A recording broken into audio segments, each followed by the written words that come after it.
ถ้าจะพิชิตเลยเจ้าสอสื่อกรมสการปั้งช่างเมืองลำปางตำการทวักเขียวตลอดปั้งช่างเตาป้าพักของหล่อนยอดดอกกรมจอน้ำงา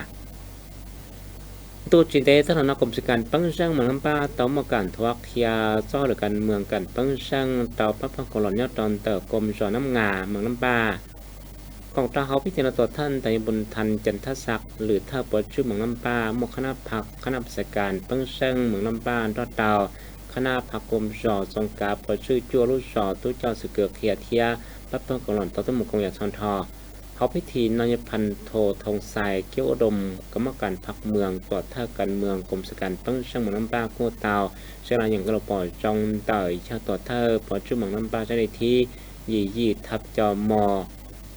นอมปองเกณฑ์ท้องตีเก่าชาลูกเป้ถิ่นด้วยช้อนที่หนึ่งเก่าเป้หายสกัดจอยใจเตากรมสการปั้งช่างเมืองลำปางทวักแทนเสนอการเมืองกับปั้งช่างเตาพักกองโดดกรมจอน้ำงาเมืองลำปางสองอัดเช่นหนึ่งเก่าอ้อส่วนตายพันตีทองวันวงไซตรวจเธอข้าแหน่งซ่อหรือปั้งช่างยาวชากรมสการปั้งช่างน้ำปลากู้เตาเชลเปียทัพเพียสื่นแต่การทวักเคียวตลอดปั้งช่างเตาพักของหลวนยอดตองเตอกรมน้ำงาดีตอนไหนเนาะ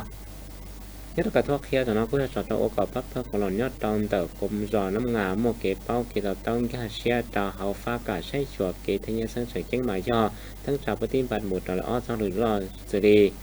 ใช้ชัวเกทเนียสังเทกัดจีคอพฤติจักรเกาะมัวจอกเกบังจงกอการทวักเคียวจนเราต้องมาการทวักเคียวตลอดการเมืองพักระเบียบยุทธวิธี